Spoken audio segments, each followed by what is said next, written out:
This is a recording for the steps that you will need for assignment 1 in 3D modeling at RIT with Professor Shaun Foster. So I'm just going to give an overview. This assignment is mainly to reinforce what we've gone over this week in interface familiarity in Maya, the modeling tools extrude and revolve, and then also to set the groundwork for all of your assignments where you will these are the steps that you will do in all of the assignments. So you'll create a project, you'll delete the history, you'll create a camera that you will use in order to take images of your project.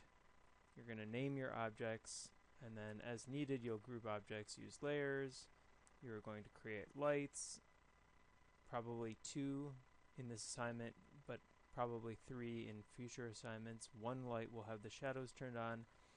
You will modify the render settings, make them production quality, and you will set the output resolution to HD 720 or higher resolution, and then you will hand those into My Courses inside the project folder that you will zip up with your last name and the name of the project. Okay, so let's get started, and I'm going to go over the basic modeling tools and how you could accomplish this assignment. So I've launched Maya, and to maximize screen space I'm going to shut off a few of the elements like the time slider, so we don't need that. Also the range slider, also the shelf, so that'll give a little more space to demonstrate. Okay, so let's make a plane, a ground plane. I'm going to hit 5 on the keyboard to go into shaded mode.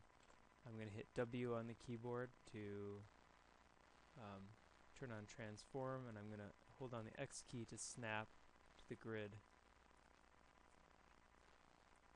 And then if this was a building, we could go into the inputs in the channel box. Again, to toggle between the channel box and the outlier is Control A, but we need the inputs in the channel box. We're going to increase the subdivisions a few times.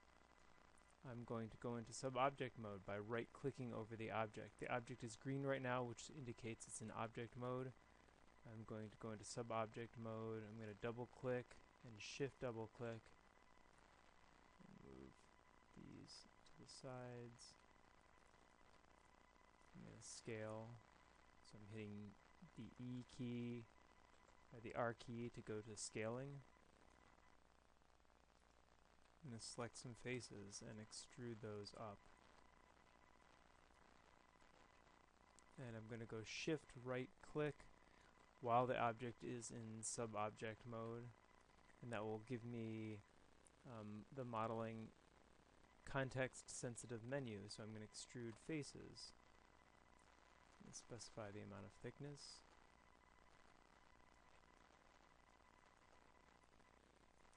I'm going to throw this on a layer.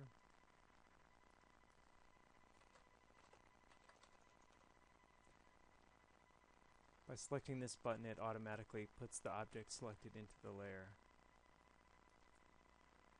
I've just templated that layer so it'll be easier to see what else I'm doing.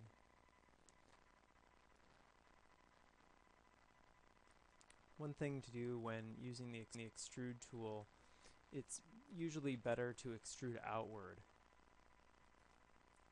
in model in an additive sense. And you can extrude downward a little bit, but in general you're going to be wanting to build objects that are extruding out of the object. So in lab I demonstrated building a couch, so I'm going to quickly rebuild a couch here. Similar to just very similar to the way I built the walls. In fact, I think I want to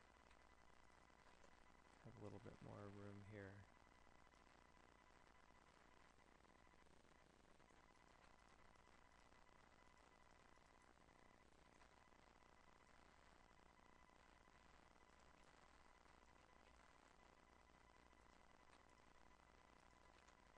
potentially you can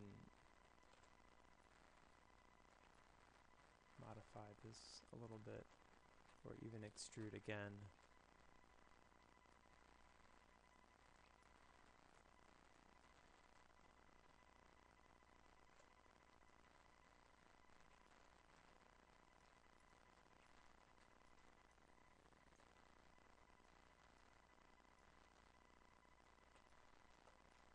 Okay, and we're not using the smooth tool yet, so this is a very basic shape, and we're going to keep this form pretty basic. But it's a start. Potentially you could size this to your liking.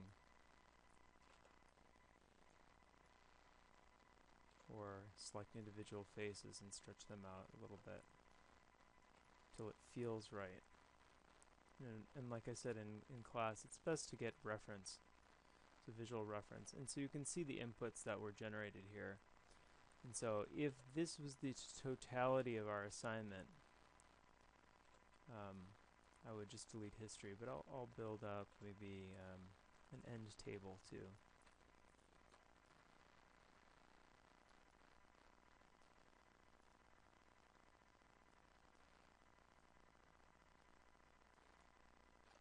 I'm hitting the F key to zoom in on the object.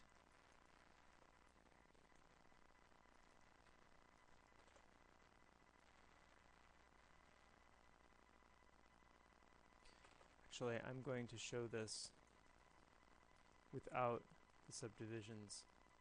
I'm going to show how to add subdivisions with the Insert Edge Loop tool. So I'm in object mode, I'm hitting Shift right click, Insert Edge Loops, and I'm going to add edge loops here so that I can extrude out the legs of the table. And I'm going to go into face mode,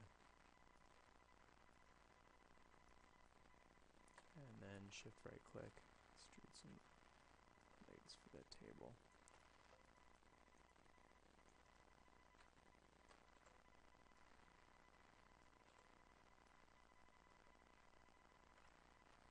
Alright, so we have an end table made, and now I'm going to build a lamp. So build the top of the lamp with a polycone. I'm holding X to snap. I'm going to add a few subdivisions to that cone. Also to the cap.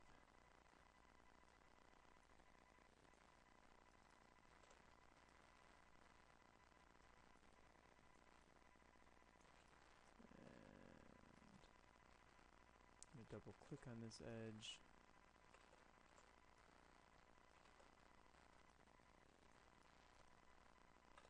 Select these faces and just delete them. Same thing with these faces in here that I don't want. So I'm going to hold down the Control key to deselect faces. So now I've got, and I can extrude this edge up. Just like mostly in class we've been extruding faces, but you can also extrude edges. So I'm extruding that edge up, and I'm going to scale it in order to make the inside of the lamp. And in a future lecture I'll show how to connect this edge. There's a way to do that too. Actually, we can do that now. We could select these two edges, and it's just called the bridge tool. But I don't expect you guys to know that for this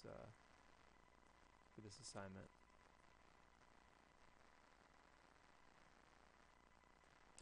So, anyhow, got a lampshade built.